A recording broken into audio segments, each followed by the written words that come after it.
CM Shivraj का तूफानी चुनाव प्रचार, भोपाल में करेंगे रोड शो, उज्जैन में बीजेपी प्रत्याशी के समर्थन में जनसभा को करेंगे संबोधित। ग्वालियर दौरे पर पूर्व सीएम कमलनाथ मंडलम अध्यक्ष और सेक्टर अध्यक्षों के साथ करेंगे बैठक, जनसभा को भी करेंगे संबोधित।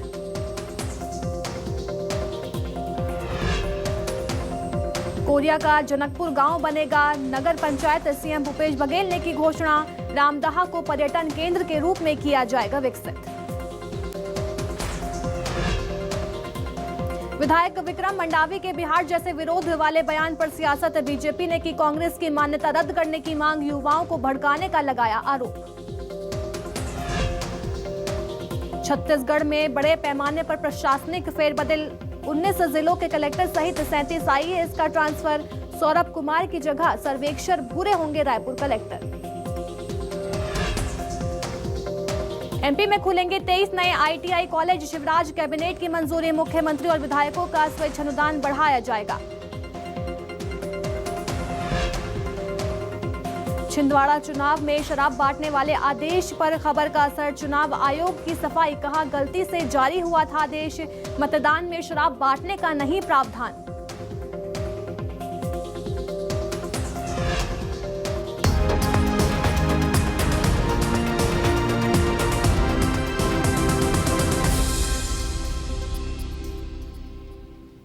नमस्कार, मैं अलीशा और आप देख रहे हैं न्यूज 24 मध्य प्रदेश छत्तीसगढ़। रुक करते हैं बड़ी खबर का। बता दें, बहरासी में मुख्यमंत्री द्वारा घोषणाएं की गई हैं। आपको बता दें कि मुख्यमंत्री ने क्या कुछ घोषणाएं की हैं। तो वहीं देवगुड़ी के निर्माण के लिए 5-5 लाख रुपए की स्वीकृति कर दी गई है। तो वहीं बहरासी हायर सेकेंडरी स्कूल का नया भवन बनाया जाएगा और पर्यटन स्थल के रूप में विकसित होगा रामदहा। तो वहीं जल प्रताप क्षेत्र के बिजली विहीन 26 गाँव में बिजली पहुँचाई जाएगी और केल्हारी में जिला सहकारी बैंक की शाखा खोली जाएगी। साथ ही साथ सीएम भूपेश बघेल ने घोषणा की कि केल्हारी में स्वामी आत्मानंद अंग्रेजी माध्यम स्कूल खोला जाएगा और कुंवरपुर और नागपुर को उप तहसील का दर्जा दिया जाएगा। जनकपुर ग्राम पंचायत को नगर पंचायत बनाया जाएगा। तो लगातार सीएम भूपेश बघेल अपने भेंट मुलाकात कार्यक्रम में व्यस्त हैं। 2023 के विधानसभा चुनावों को लेकर वो 90 विधानसभा में भेंट मुलाकात कार्यक्रम कर रहे हैं, जिसके चलते उन्होंने कई घोषणाएं की हैं।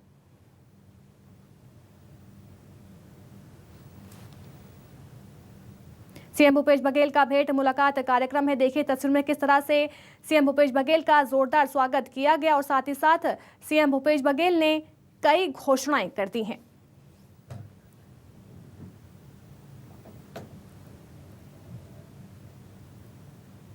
तो वहीं सीएम भूपेश बघेल का भेंट मुलाकात कार्यक्रम जो है वो लगातार जारी है। कोरिया के रजौली को सीएम बघेल ने सौगात दी है। बता दें, कटगोड़ी और दुल्हीधार में एनीकट निर्माण की सीएम ने घोषणा कर दी है। रजौली में जिला सहकारी बैंक की शाखा की स्थापना की जाएगी और रजौली हाई स्कूल का हायर सेकेंडरी स्कूल के तौर पर उन्नयन किया जाएगा। चंदहा, बंशीपुर, नवाटोला, कचोहर तक विद्युतीकरण किया जाएगा। नवाटोला से देवतीडांड मार्ग पर नवीन पुलिया का निर्माण किया जाएगा। तो वहीं सोनहत सामुदायिक स्वास्थ्य केंद्र का 50 बिस्तरयुक्त अस्पताल के तौर पर उन्नयन किया जाएगा।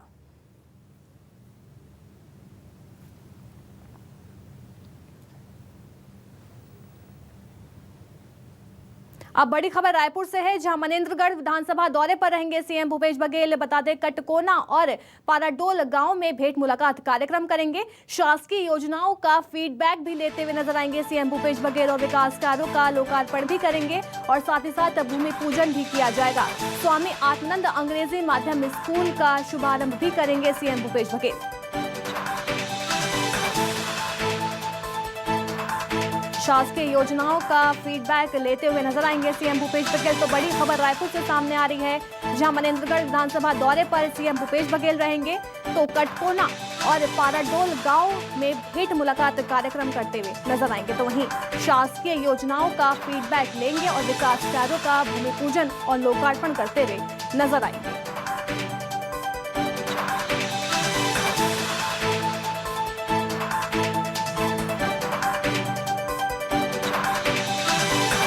लगातार सीएम भूपेश बघेल अपने भेंट मुलाकात कार्यक्रम में व्यस्त हैं। सभी 90 विधानसभा क्षेत्रों का वो दौरा करते हुए नजर आएंगे और 2023 के चुनाव के पहले हर एक विधानसभा का दौरा कर वहां की समस्याएं जानेंगे और हाथों हाथ निराकरण करते हुए भी लगातार नजर आ रहे हैं। तो मनेंद्रगढ़ विधानसभा दौरे पर सीएम भूपेश बघेल रहेंगे। कटकोना और पाराडोल गांव का वो भेंट मुलाकात कार्यक्रम में शामिल होंगे। शासकीय योजनाओं का फीडबैक लेते हुए सीएम भूपेश बघेल नजर आएंगे। बता दें, विकास कार्यों का लोकार्पण और भूमि पूजन भी करेंगे। मेरी सहयोगी रायपुर से सुप्रिया पांडे हमारे साथ जुड़ गई हैं। सुप्रिया, मनेंद्रगढ़ विधानसभा दौरे पर सीएम बघेल रहेंगे, भेंट मुलाकात कार्यक्रम है, क्या कुछ आज उनका पूरा शेड्यूल रहने वाला है? बिल्कुल अलीशा, मुख्यमंत्री भूपेश बघेल आज मनेंद्रगढ़ विधानसभा क्षेत्र का दौरा करेंगे और वहां पर आम जनता से भेंट मुलाकात करेंगे। इसके बाद कई विकास कार्यों का लोकार्पण और भूमि पूजन भी होगा, लेकिन इससे पहले वो आम जनता से मुलाकात करेंगे और ये जानेंगे कि राज्य में जो विकास के कार्य हो रहे हैं कि नहीं हो रहे हैं। और राज्य के विभिन्न हिस्सों में मुख्यमंत्री भूपेश बघेल दौरा कर रहे हैं और इसी वजह से राज्य के तमाम विधानसभा क्षेत्रों में दौरा कर रहे हैं और दौरा कर ये जान रहे हैं कि राज्य सरकार की योजनाएं का जो लाभ है वो आम जनता को मिल रहा है कि नहीं। तो इसी के तहत मनेंद्रगढ़ भी जा रहे हैं मुख्यमंत्री भूपेश बघेल और वहाँ पर भी आम जनता से भेंट मुलाकात करेंगे और उनसे जानेंगे कि उस क्षेत्र में सरकार की जो योजना है उसका कितना क्रियान्वयन हो रहा है और कितना उस पर काम हुआ है। यदि काम उस पर नहीं हुआ है तो वो अधिकारियों के साथ इसकी चर्चा भी करेंगे और इसके अलावा वो इस योजनाओं की समीक्षा भी अधिकारियों के साथ मिलकर कर सकते हैं कि कौन कौन से ऐसे क्षेत्र है जहाँ पर राज्य की योजनाओं का लाभ नहीं मिल पा रहा है। और जिस तेजी से यहाँ पर मुख्यमंत्री भूपेश बघेल दौरा कर रहे हैं और दौरे के बाद जो आम जनता की प्रतिक्रियाएं सामने आ रही है वो काफ़ी सकारात्मक है। आम जनता का ये कहना है कि जब प्रदेश का मुखिया खुद उनकी बात सुनेगा तो उनका जो समस्या है उनका समाधान तो होगा ही होगा, साथ ही जो लापरवाह अधिकारी उन पर भी कार्रवाई लगातार यहाँ पर देखने को मिल रही है। आम जनता जिस तरीके से परेशान थी उनकी परेशानियों का भी कहीं ना कहीं समाधान मुख्यमंत्री के दौरे से निकलकर सामने आ रहा है, जो वाकई में राहत की बात एक तरीके से आम जनता को नजर आ रही है। इसके अलावा अधिकारियों के साथ मुख्यमंत्री की बैठक भी है और उसके बाद फिर मुख्यमंत्री भूपेश बघेल विभिन्न विकास कार्यों का लोकार्पण और भूमि पूजन भी करेंगे। जी बिल्कुल, शासकीय योजनाओं का फीडबैक लेते हुए भी नजर आएंगे सीएम भूपेश बघेल। हमारे साथ बने रहिए सुप्रिया, आगे भी आपसे खबरों पर लगातार अपडेट हम लेते रहेंगे। एक और बड़ी खबर का रुख कर लेते हैं, जहां कल से 3 दिवसीय छत्तीसगढ़ दौरे पर पीएल पुनिया रहेंगे। आज से प्रभारी सचिव चंदन यादव भी दौरे पर रहेंगे और 1 जुलाई को प्रदेश कांग्रेस कमेटी की बैठक होगी। बता दें, यूपीए के राष्ट्रपति पद के उम्मीदवार यशवंत सिन्हा भी छत्तीसगढ़ पहुंचेंगे। पार्टी के विधायकों और सांसदों से मुलाकात की जाएगी। मेरी सहयोगी सुप्रिया पांडे लगातार हमारे साथ बनी हुई है। सुप्रिया, कल से 3 दिवसीय छत्तीसगढ़ दौरे पर पीएल पुनिया रहने वाले हैं, कितना महत्वपूर्ण है उनका दौरा? बिल्कुल, देखिए, छत्तीसगढ़ जो कांग्रेस प्रभारी पीएल पुनिया है वो समय समय पर दौरे पर आते रहते हैं और 1 जुलाई को कांग्रेस की महत्वपूर्ण बैठक है उसमें भी शामिल होंगे पीएल पुनिया। और पीएल पुनिया के साथ चंदन यादव भी दौरे पर आने वाले हैं, तो चंदन यादव का आज दौरा है, वहीं पीएल पुनिया कल शाम को छत्तीसगढ़ आएंगे। इसके अलावा 1 जुलाई को राष्ट्रपति के जो उम्मीदवार है यूपीए के यशवंत सिन्हा वो भी छत्तीसगढ़ आएंगे और छत्तीसगढ़ आकर के वो सांसदों और विधायकों से मुलाकात करेंगे और उनसे जो है अपने समर्थन में वोट मांगेंगे। तो यहाँ पर जो राष्ट्रपति के उम्मीदवार हैं वो यहाँ पर अब विभिन्न राज्यों का दौरा कर रहे हैं और दौरे के बाद वो फिर समर्थन भी मांग रहे हैं। तो राष्ट्रपति के जो उम्मीदवार है वो भी छत्तीसगढ़ आएंगे और जो समर्थन है वो मांगेंगे। इसके बाद जो है कांग्रेस की बैठक भी है, ये काफ़ी महत्वपूर्ण बैठक है। मिशन 2023 की तैयारियों को लेकर के जो बैठक है वो होगी। इस बैठक में मुख्यमंत्री भूपेश बघेल भी शामिल होंगे और इस बैठक में जो तमाम राज्य में कौन कौन सी योजनाओं का क्रियान्वयन हुआ है और कांग्रेस कमेटी की बैठक भी हमारे साथ बने रही। आगे भी आपसे खबरों पर लगातार अपडेट हम लेते रहेंगे सुप्रिया। अगली खबर का रुख करते हैं। खबर रायपुर से है, जहां कांग्रेस एमएलए विक्रम मंडावी के बयान पर बीजेपी ने हमला बोला है। नेता प्रतिपक्ष धर्मलाल कौशिक की चुनाव आयोग से मांग भी की गई है, कांग्रेस की मान्यता रद्द की जाए। धर्मलाल कौशिक का बयान सामने आया। उन्होंने कहा कि युवाओं को भड़काकर राष्ट्रीय संपत्ति का नुकसान करा रही है कांग्रेस। और विक्रम मंडावी ने बिहार के तर्ज पर प्रदर्शन की बात कही थी, जिसके चलते अब सियासी वार पलटवार की स्थिति देखी जा रही है। मैं ये अपील करना चाहता हूं कि इस योजना के बारे में लोगों को बताएं और आने वाला समय उन्हें इनका विरोध करने के लिए हम सबको सड़क पर उतरना चाहिए। आप देखें दूसरे राज्यों में, बिहार में जिस तरीके से वहां के युवा विरोध कर रहे हैं, गाड़ियां चला रहे हैं, किस तरीके से वहां लोग खुलकर सामने आ रहे हैं, ऐसा विरोध सब जगह होना चाहिए। लोगों युवाओं में भ्रम फैलाएं, लोगों को आग जलाने के लिए प्रेरणा दे, ये कांग्रेस की सत्याग्रह है, खुल करके उजागर हुई है। और इसलिए जितने भी नुकसान हुए हैं देश में, मैं समझता हूँ कांग्रेस से उसको वसूल करने की आवश्यकता है, क्योंकि इनकी ही जवाबदारी है भड़काने की, और भड़काने के कारण में ये जो नुकसान हुए हैं ये कांग्रेस से वसूल की जानी चाहिए। और जिस प्रकार से विधायक का बयान आया है तो एक राष्ट्रीय पार्टी का चरित्र नहीं है, इसलिए उनके मान्यता को भी निरस्त करनी चाहिए, ये मैं मांग करता हूँ। 2 और 3 जुलाई को बीजेपी कार्य समिति की बैठक होगी। बता दें हैदराबाद में बीजेपी राष्ट्रीय कार्य समिति की बैठक का आयोजन किया गया है। डॉक्टर रमन सिंह, विष्णुदेव साय, पवन साय, धर्मलाल कौशिक इस बैठक में शामिल होंगे। सरोज पांडे, लता, अरुण साव भी बैठक में शामिल होने वाले हैं। मिशन 2023 और 24 की रणनीति तैयार करने पर मंथन किया जाएगा।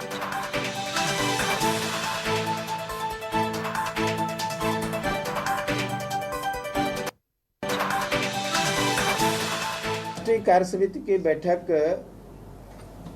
2 और 3 तारीख को आयोजित की गई है, और जो राष्ट्रीय कार्य समिति के सदस्य पदाधिकारी है सभी देश भर के उसमें आमंत्रित हैं। उसमें छत्तीसगढ़ से हम लोग भी जाएंगे। अब बड़ी खबर रायपुर से है, जहां प्रदेश भर में शासकीय कर्मचारियों की हड़ताल है। रायपुर के बूढ़ा तालाब पर सभी शासकीय कर्मचारी जुटेंगे और मंत्रालय समेत सभी विभागों में काम प्रभावित होगा। इससे केंद्र के बराबर 34% महंगाई भत्ते की लगातार मांग की जा रही है, जिसके चलते आज प्रदेश भर में शासकीय कर्मचारी जो है हड़ताल करते हुए नजर आएंगे। मेरी सहयोगी रायपुर से सुप्रिया पांडे लगातार हमारे साथ बनी हुई है। सुप्रिया, प्रदेश भर के शासकीय कर्मचारी की हड़ताल है, क्या कुछ उनकी मांगे होने वाली हैं आज और कब से हड़ताल शुरू की जाएगी? बिल्कुल निशा, प्रदेश भर के जो शासकीय कर्मचारी है वो महंगाई भत्ते में वृद्धि की मांग लगातार कर रहे हैं, और अब भी जो आज भी उनका हड़ताल है वो जारी रहेगा, जिससे कि तमाम मंत्रालय समेत तमाम शासकीय जगहों के जो काम है वो प्रभावित होंगे। शासकीय कर्मचारियों की मांग है कि उन्हें भी केंद्र के समान महंगाई भत्ता प्रदान किया जाए। इसके अलावा वे काफ़ी समय से इस मांग को लेकर के हड़ताल कर रहे थे। हमने देखा भी था कि बीते दिनों जो शासकीय कर्मचारी है उन्होंने अपनी मांग को लेकर के प्रदर्शन भी किया था, तो इससे पहले भी वो प्रदर्शन करते आ रहे हैं और आज भी वो प्रदर्शन करेंगे। फिलहाल देखना होगा कि उनकी मांगों को किस तरीके से सुना जाता है, क्या कुछ प्रतिक्रिया यहाँ पर सामने आती है। लेकिन जो शासकीय कर्मचारी हैं वो लगातार अपनी मांगों को लेकर के जुटे हुए हैं। इससे पहले भी हमने उनका प्रदर्शन देखा था और आज भी वो प्रदर्शन कर रहे हैं अपनी मांगों को लेकर के। उनकी सिर्फ एक ही मांग है कि जो महंगाई भत्ता है उसमें वृद्धि की जाए, क्योंकि केंद्र के समान उन्हें भी महंगाई भत्ता प्रदान किया जाना चाहिए। तो ये मांग उन्होंने की है। अब देखना होगा कि उनकी मांगों को लेकर के कब तक यहाँ पर विचार जो है वो किया जाता है। जी बिल्कुल, बहुत बहुत शुक्रिया सुप्रिया में तमाम जानकारी देने के लिए। ब्रेक के बाद फिर से स्वागत है आप सभी का। खबर रायपुर से है, जहां बेली डांसर्स के कार्यक्रम को लेकर विवाद हो गया। होटल में डांस कार्यक्रम का आयोजन किया गया था और विदेशी लड़कियों को बुलाया गया था। अब इसका एक वीडियो भी सामने आया है। वीडियो में विदेशी डांसर्स परफॉर्म करती हुई नजर आ रही हैं और इस कार्यक्रम के आयोजन की जानकारी मिलते ही बजरंग दल के नेताओं ने विरोध कर दिया। बवाल इतना बढ़ा कि आयोजकों को इवेंट बंद करवाना पड़ा। देखिए 2 तस्वीरें किस तरह से। पहले तो जो विदेश से लड़कियां बुलाई गई थी बेली डांसर्स, उन्होंने परफॉर्म किया, लेकिन सूचना मिलते ही कि इवेंट किया जा रहा है और जिसमें विदेश लड़कियां जो हैं वो डांस करती हुई नजर आ रही है, उसके बाद बजरंग दल ने इसका विरोध करना शुरू कर दिया।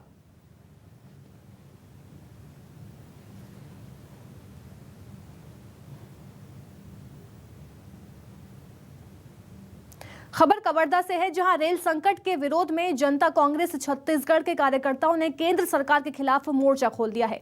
जेसीसी-जे के कार्यकर्ताओं ने केंद्रीय रेल मंत्री और छत्तीसगढ़ के 11 सांसदों का पुतला दहन किया। जेसीसी-जे नेताओं का कहना है कि कोयला परिवहन के नाम पर पिछले लगभग 4 महीनों से रेल मंत्रालय छत्तीसगढ़ से गुजरने वाली लगभग सभी प्रमुख ट्रेनों को निरंतर रद्द कर रहा है, जिससे प्रदेश के 15 लाख से ज्यादा लोग प्रभावित हुए हैं। शादी ब्याह, खेती किसानी के सीजन में ट्रेनों के आए दिन रद्द होने से आम जनता में खासा आक्रोश है। रोजी रोटी कमाने ग्रामीण क्षेत्र के मजदूरों को परेशानी का सामना करना पड़ रहा है।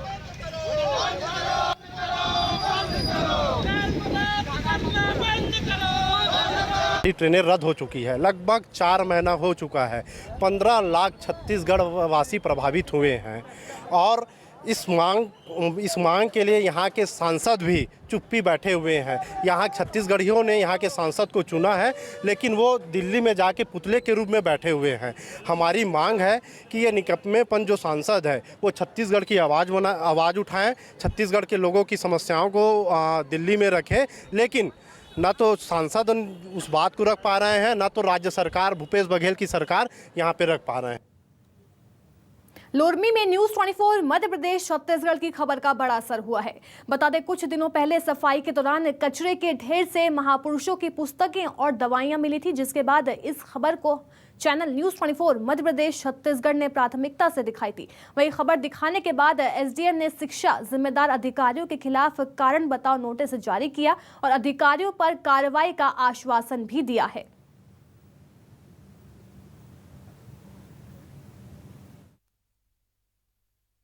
इसमें संबंधित अधिकारी को नोटिस जारी किया जा रहा है, संज्ञान में आ गया है मामला और उनके जवाब के पश्चात फिर जांच की जाएगी और फिर कार्रवाई की जाएगी। उसमें कुछ मटेरियल्स थे जो वितरण नहीं हुए, तो उन्हें निर्देशित कर दिया है कि तत्काल वितरण करके अवगत कराएं। जांजगीर चांपा के सक्ती में दिन पर दिन अधिकारियों की तानाशाही बढ़ती जा रही है। अधिकारियों के तानाशाही रवैये के कारण लोग परेशान हैं। हाल ये है कि यहां तहसील कार्यालय अधिकारियों ने आम लोगों की पार्किंग सुविधा बंद करवा दी है, जिसके कारण लोग अब सड़क किनारे अपनी गाड़ी खड़ी करने के लिए मजबूर हैं। वहीं सड़क किनारे गाड़ी खड़ी करने पर पुलिस भी उन लोगों का चालान काट रही है, जिससे दूर से कार्यालय में काम करने वाले लोगों को बहुत परेशानियों का सामना करना पड़ रहा है। यहाँ पार्किंग के लिए व्यवस्था बहुत समस्या है। शासन के द्वारा जगह सुनिश्चित नहीं किया गया है और सामने में खड़ा करते हैं गाड़ी को तो कचहरी के सामने, थाना के सामने करते हैं तो उठा के ले जाते हैं और पेनाल्टी ले लेते हैं, 200 रुपये जुर्माना ठोक देते हैं। यहाँ पर सिविल कोर्ट है, राजस्व न्यायालय है, वकील अपने सामान वस्तुओं को लेके आते जाते हैं और उनकी पार्किंग की कोई व्यवस्था नहीं है। हमारी जो पार्किंग व्यवस्था बताई गई है वो एमएल जैन स्कूल के बगल में बनाई गई है। वहाँ से हमको बस्ता लेके आने जाने में काफ़ी परेशानी होती है। प्लस जो पार्किंग बनाई गई है वहाँ पर हमारी गाड़ी का कोई नट निकाल देता है, कोई पंचर कर देता है। वहाँ पर किसी प्रकार की कोई समुचित व्यवस्था नहीं है। अब खबर सूरजपुर से है, जहां स्कूलों की स्थिति दिन प्रतिदिन बद से बदतर होती जा रही है। सूरजपुर के एक स्कूल के छात्र अपनी जान को जोखिम में डालकर पढ़ाई करने को मजबूर हैं। ठेकेदार और शिक्षा विभाग के भ्रष्टाचार का खामियाजा भुगतने को ये बच्चे मजबूर हैं। बच्चों और शिक्षकों की ओर से लगातार फरियाद करने के बाद भी इनके कान पर जूं तक नहीं रेंग रही। आलम यह है कि कई बार शिकायत के बावजूद अभी तक संबंधित विभाग की तरफ से कोई पहल नहीं की गई। एक और यहाँ पहले ही अतिरिक्त कक्ष भ्रष्टाचार की भेंट चढ़ चुकी है। उसके बाद फिर नए निर्माण की यही स्थिति भ्रष्टाचार के पैमाने पर एक नया अध्याय लिख रहा है।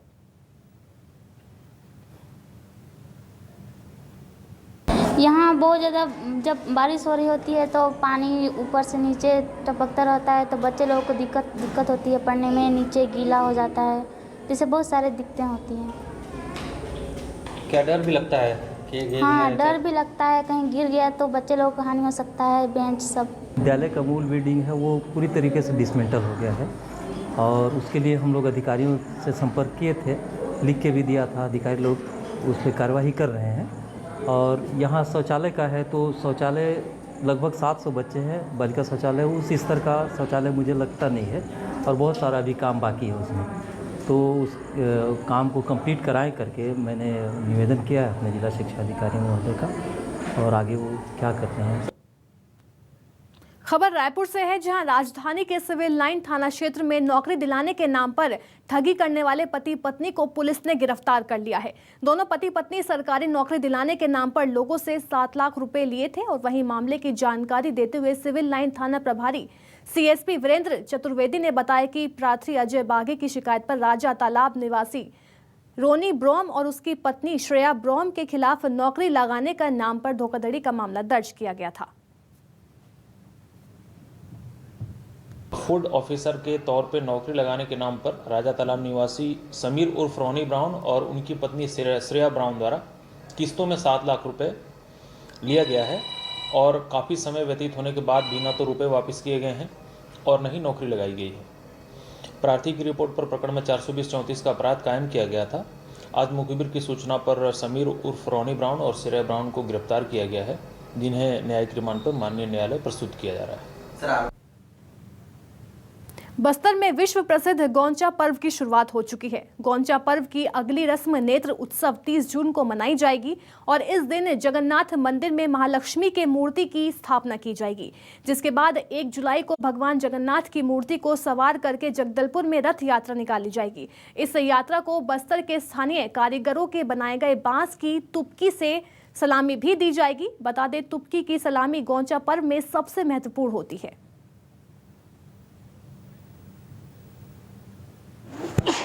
1 तारीख को नेत्र उत्सव कार्यक्रम होगा और 1 जुलाई को रथ यात्रा शुरू होगा। भगवान जो है उसी दिन दर्शन करने के लिए निकलेंगे और जनकपुरी में जाके रुकेंगे 9 दिन तक। 9 दिन के बाद फिर से बहाड़ा गोंचा वापस फिर अपने स्थान में आएंगे। चलिए, फिलहाल के लिए बस इतना ही। बन रहिए न्यूज़ 24 मध्य प्रदेश छत्तीसगढ़ के साथ।